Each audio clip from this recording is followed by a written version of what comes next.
Good morning সকলকে। আমার একটা নতুন ব্লগে আপনাদের সকলকে সাদর আমন্ত্রণ। তো খুব সকালবেলা আমি ভিডিও করতে পারিনি, কারণ আমার একটা ক্লাস থাকে আজকের দিনে, আর সেটা হচ্ছে গিয়ে আমেরিকাতে, এবং সেটা আমাকে অনলাইনে করাতে হয়। সকাল 7টার সময় ক্লাসটা থাকে। যেহেতু সকাল 6টার সময় ঘুম থেকে উঠি, কিন্তু আজকে লেট হয়ে গেছে, 6টা 15 বেজে গেছিলো ঘুম থেকে উঠতে উঠতে, সেই কারণে ভিডিও করা হয়নি। তো চলো দেখে নিই আমি কি আজকে ক্লাস করালাম। ওর ডাক নাম হচ্ছে গিয়ে গুঞ্জা, আর ভালো নাম রিকৃতি। তো চলো দেখে নিই আমি কি করালাম ওকে আজকে। এই যে আমাদের তো এখন পুজোর সময়, যে কারণে আমি ওকে এই ঢাকের ছবিটা করিয়েছি, এবং ওকে শেখাচ্ছি আমি। এই 3 বছর হলো, কিন্তু এই 3 বছরের মধ্যে আমেরিকাতে যে কটা কন্টেস্ট হয় আর কি, ওদের কমিউনিটির মধ্যে, বাঙালি কমিউনিটির মধ্যে, সেখানে কিন্তু ও বেশ কয়েকটা পুরস্কার পেয়েছে। আর এই কাজগুলো আমার হয়ে গেছে, সব কটা কাজই হয়ে গেছে, 10টা কাজ, এবং সেই 10টা কাজ আজকেই আমি কুরিয়ার করে দেবো। 10টা কাজ পরপর সাজিয়ে আপনাদের কাজগুলোকে দেখাই, কারণে অ্যাক্রিলিকটাই আমি ওয়াটার কালারের মতো করে কিন্তু চাপিয়েছি, যাতে মনে হয় ওয়াটার কালার।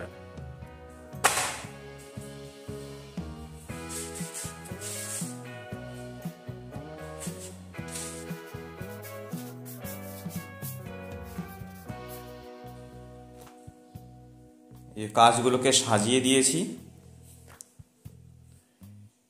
দারুণ লাগছে, বেশ ভালো লাগছে।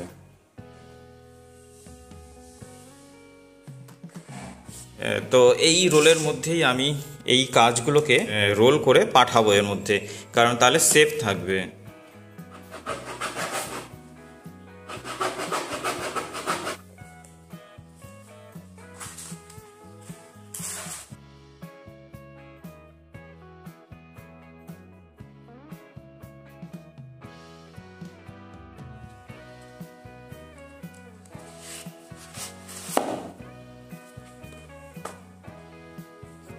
এইভাবে আমি মুখ দুটো বন্ধ করে দিয়েছি ক্যানভাসের টুকরো দিয়ে আর ব্রাউন টেপ দিয়ে।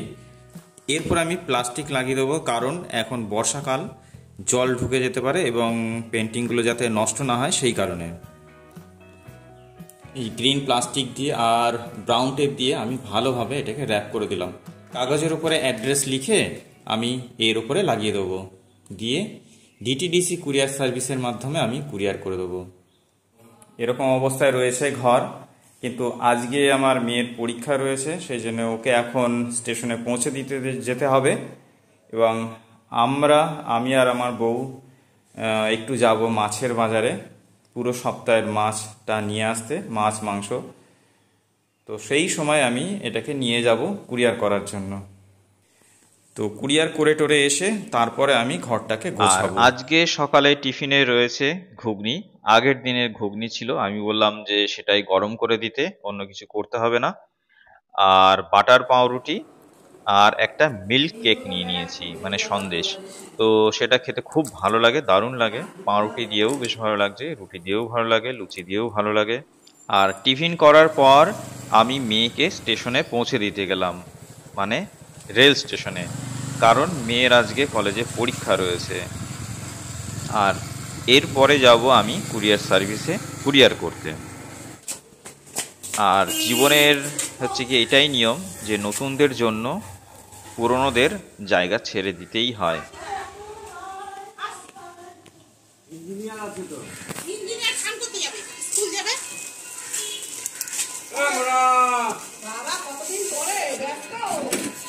সবগুলো করে দেবো, ঠিক আছে?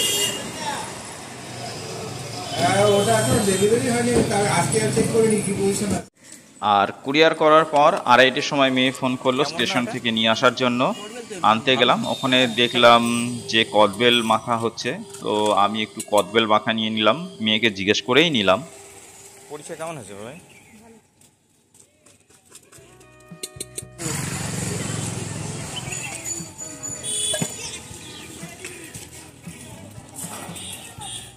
মেঘটা বেশ ভালো। আর এই সময় আকাশে মেঘ জমে থাকে অনেক সুন্দর সাদা সাদা, বেশ ভালো লাগে।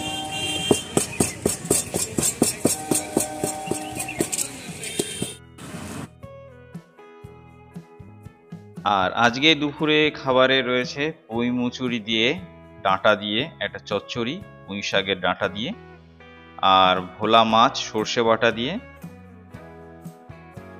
দারুণ। আর আগের দিনের আলু সেদ্ধটা ছিল কিছুটা, আমি বললাম সেটাও একটু দিয়ে দিতে আমাকে। আমার মনে হয় এই পৃথিবীতে অর্ধেকের বেশি মানুষ শুধু খাওয়ার রসনা তৃপ্তি নেওয়ার জন্যই বেঁচে আছে। হ্যাঁ, আর অল্প সংখ্যক কিছু মানুষ যারা একটু হাড় কিপটে টাইপের হয়, তারা শুধু পয়সার জন্যই বেঁচে থাকে। কিন্তু জীবনটা তো তা না, খেয়ে পড়ে বেঁচে থাকাটাই তো জীবন। পয়সা ব্যাংকে জমলো, অনেক অনেক অনেক জমলো, তাতে লাভটা কি হবে? লাভটা তো কিছুই না। আপনাদের কি মনে হয়? দুপুরে খাওয়া দাওয়ার পর মনে হলো একটু সন্দেশ খাই, কারণ ফ্রিজে কিছু সন্দেশ রয়েছে আর লাড্ডু রয়েছে, তো খেয়ে নিই একটু।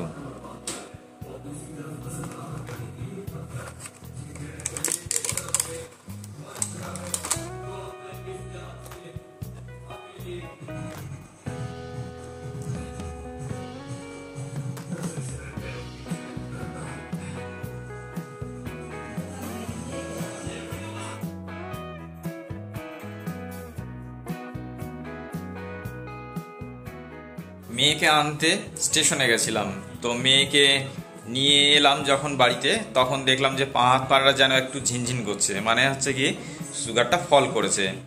তো কিন্তু তখনই খেতে বসলাম আর কি। খেতে বসার পর তখন মনে হলো যে না, একটা তাহলে মিষ্টি খাই। তো সেই জন্যে একটা মিষ্টি খেলাম, খেয়ে মনে হলো যেন আরেকটা খাই, তো আরেকটা খেয়ে নিলাম। খেয়ে দিয়ে এই চলে এলাম রেস্ট নিতে। আর বিকালে ক্লাস রয়েছে, দুটো ক্লাস রয়েছে বিকালে, তো একটু রেস্ট নিয়ে আর একটু ভিডিও এডিট করব ভাবছি, করে তারপরে ক্লাসে চলে যাব। ভিডিও একটু এডিট করার পর হঠাৎ করে মনে পড়লো, আরে কদবেল মাখাটা তো নিয়ে এসেছিলাম, ওটা তো একটু চেখে দেখতে হবে কেমন বানিয়েছে। যদিও ওরা অতটা ভালো বানায় না, কারণ আমার বউ দারুণ সুন্দরভাবে কদবেল মাখা বানায়। তো অল্প একটু খাই, পরে রেখে দেবো আমার বউ যাতে ভালো করে এইটাকে আবার নতুন করে মাখায়। কারণ লেবু পাতা, একটু চিনি এসব না দিলে কিন্তু কদবেল মাখাতে টেস্ট কিন্তু হয় না।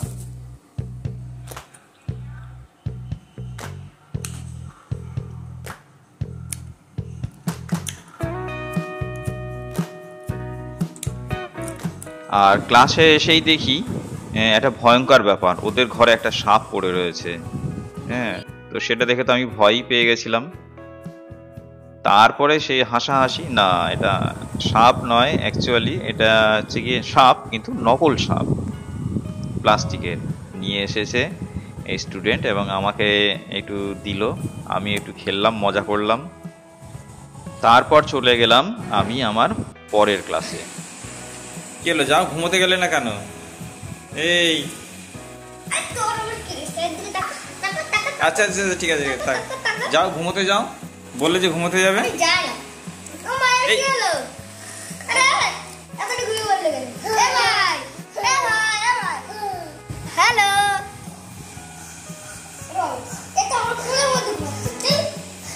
ক্লাস থেকে ফিরে হাত পা ধুয়ে নিলাম, ফ্রেশ হয়ে নিলাম। তারপরে রাতের খাবারে আজকে বানিয়েছিল পনিরের তরকারি আলু ফুলকপি দিয়ে। এটা খুব সুন্দর টেস্ট হয়, এবং ভাত দিয়ে খেতে, রুটি দিয়ে খেতে, যে কোনো উপায়ে বেশ ভালোই লাগে। তো রাতের খাবারটা খেয়ে নিই, আর আপনারাও রাতের খাবার সেরে ফেলুন। তার আগে অবশ্যই একটা লাইক দেবেন, আর যদি মনে কোনো প্রশ্ন থাকে তাহলে অবশ্যই কিন্তু কমেন্ট করে জানাতে পারেন। আর আমার চ্যানেলটাকে সাবস্ক্রাইব করে আমার একটু পাশে থাকার চেষ্টা করবেন। আর আবার দেখা হচ্ছে নতুন কোনো ভিডিওতে। এখনকার মতো এখানেই রাখি, টাটা, গুড নাইট।